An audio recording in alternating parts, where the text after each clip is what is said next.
Hi, welcome to the Purple Fox Kitchen. My name is Julie, and today we're gonna make macaroni and cheese.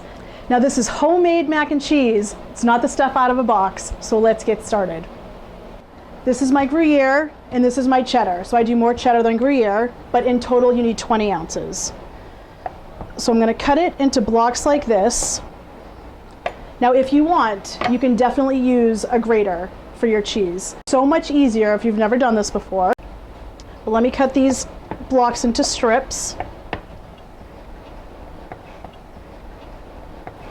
So most food processors come with this little tool right here. You put it in, and then you have this grater that fits right on top.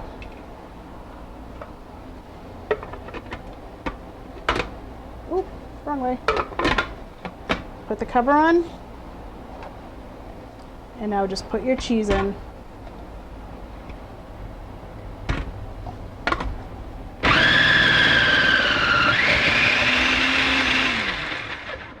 This will save you so much time. There you go.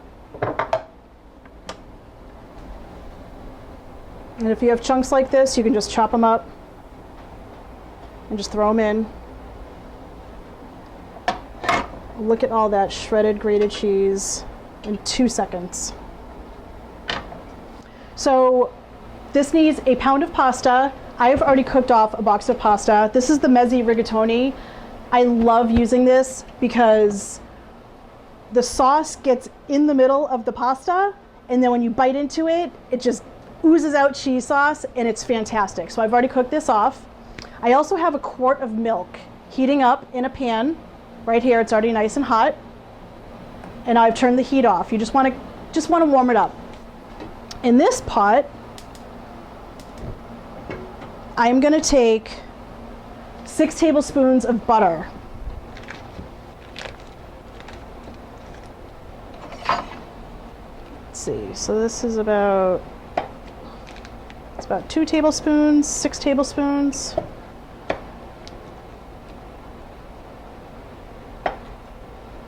And we're going to melt that down. So while this is melting, we're going to take a half a cup of flour. I have flour right here.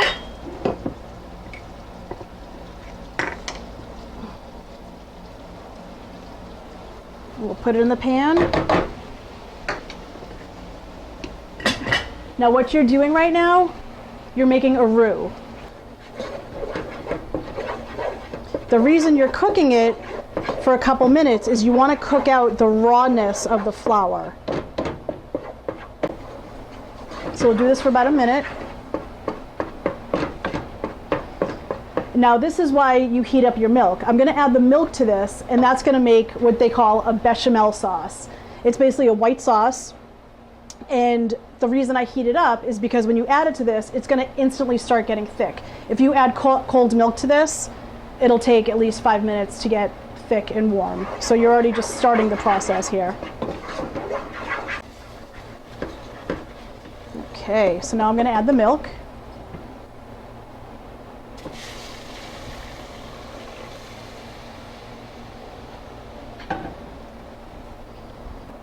You can see how thick it is already. I mean, that just took less than a minute. So when it bubbles like that, I'm just going to turn the heat down just a little bit. This is so perfectly thick. I mean, that's awesome. That's exactly what you want. Now that your sauce is nice and thick, you're going to add all this cheese. You're going to think it's not going to melt, but trust me, it is. And yes, it's a lot of cheese, but it makes for a delicious cheese sauce.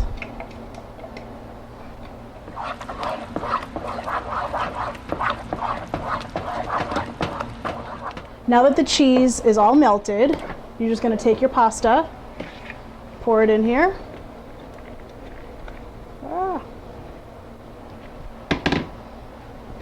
And then you're going to mix it all up, get it all nicely covered.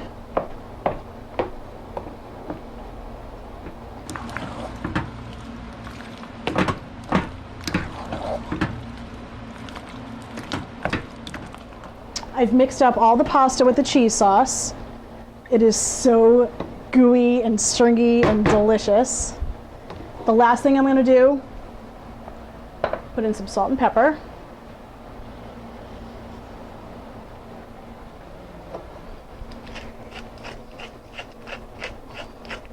Now everything in here is cooked, so I'm going to give it a stir, and you can taste it before you put it in the oven, just to make sure the seasoning is okay.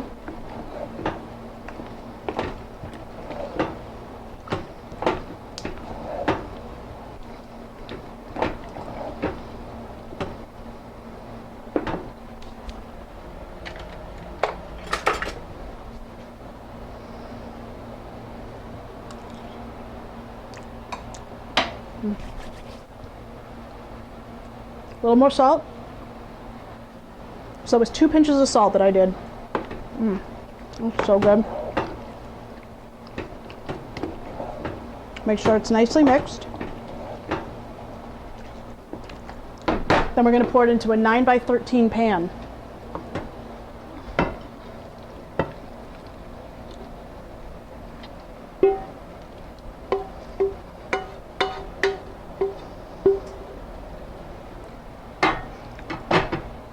Spread it out. Now when I made the roux, I only used 6 tablespoons of butter. There's still an extra 2 tablespoons left over in the stick of butter, so I melted that.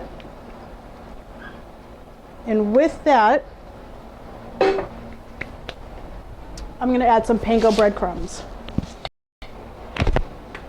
So I'm going to add about 1.5 cups of panko breadcrumbs to the melted butter, which I have right here.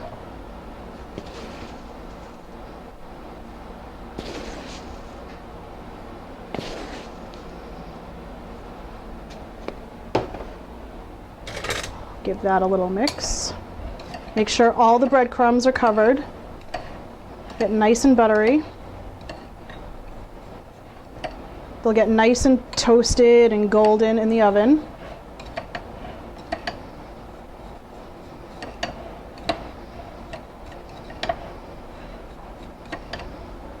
That looks great.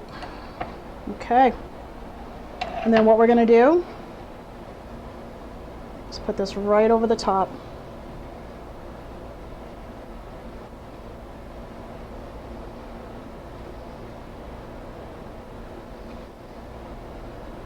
I love that crunch that you get when you eat this mac and cheese. Get it on every edge. Oh, best. There you go. So the oven has been preheating to 350. So we're going to take this, put it in the oven, bake it for about 30 minutes. The top is going to get super golden brown and crispy. And I'll see you then.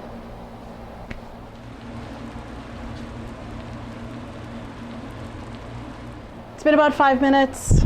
I can wait no longer. Gonna dig out a little bit over here. There we go.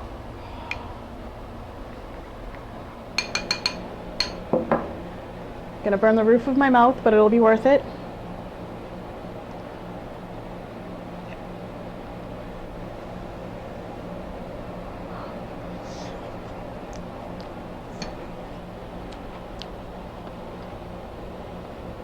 The crunch of the panko makes it so cheesy, it's so creamy. The mix between the cheddar and the Gruyere, it's fantastic.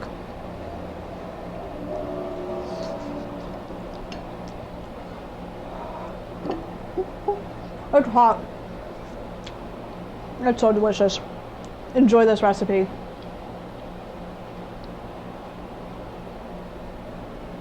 It's hot. Thank you so much for watching. Be sure to follow me on my YouTube channel, The Purple Fox Kitchen, and subscribe. Don't forget, my website is up and running, thepurplefoxkitchen.com. I'll see you next time.